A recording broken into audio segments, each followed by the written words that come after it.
Today we're going to talk about Grinches. How do you deal with people who show up for Thanksgiving and they are in a bad mood? So, this past week, Sarah was begging her husband. She's like, please don't invite your brother and his wife to Thanksgiving. But it's too late. They're already invited. And then they came. And when they came, her brother in law was angry. So, Sarah was sitting there during the whole meal. She's like, why is he in a bad mood? She kept asking her family, do you know why he's in a bad mood? Like, did something set him off? Like, what triggered him? Why is he, like, what? Yeah, no, like, why is he in a bad mood?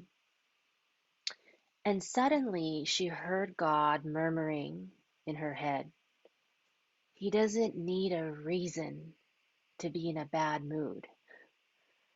Sometimes there's no reason. Stop searching for one.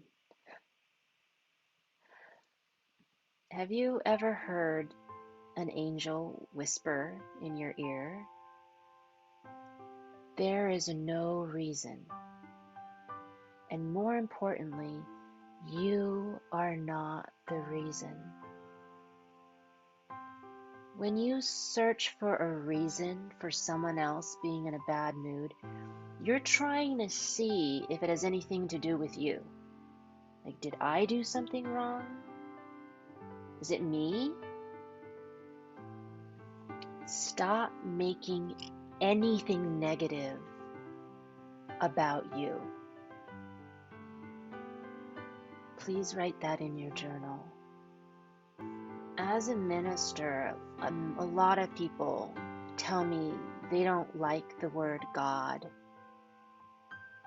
because that word has been used to hurt people and to take advantage of them. And now a lot of people don't want to be God's friend. In the internet, stuff on the internet really hurts God a lot. And it's not because people were saying the truth about all the unfair and the awful things that the church has done, because that was good. I think God wanted justice.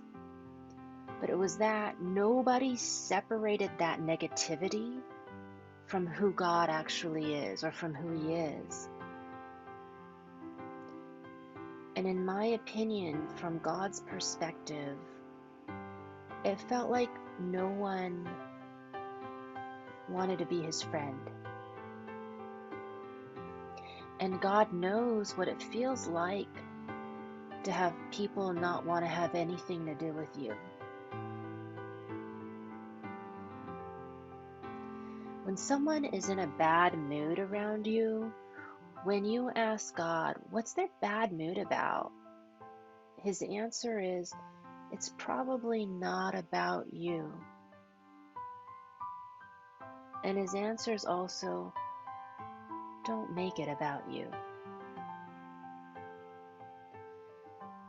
Make whatever is good and whatever is true, whatever is beautiful, make those things about you. Please write that in your journal. Make what's funny, what's humorous, what's amusing. Make those things about you. And make whatever's joyful and what's happy and what's celebratory. Make those things about you. So that when you speak God's name, people won't be afraid anymore to maybe try being His friend. We are ambassadors for God, who does not live up there. He's down here with us. His hand is in your pocket. He's looking for His friend. He's looking for people who won't attach something negative to Him. And that's nothing to do with Him. That's not who He is. That's not who you are. You know who you are. You remember it every week when we come together here as a community. You know this. You're kind of reminded of it. You know that you are a reflection of God, that you're funny and you're quirky, you're unique, you're very sensitive. And sometimes you're silly and you're over the top, but you're not someone else's bad mood. Say that out loud with me. I am not someone else's bad mood. I know who I am. I'm the best part of God, right here, right now.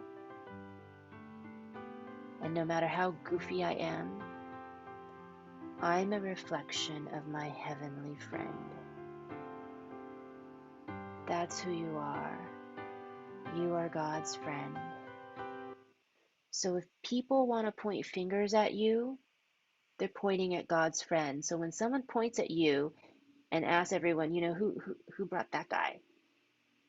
The answer is God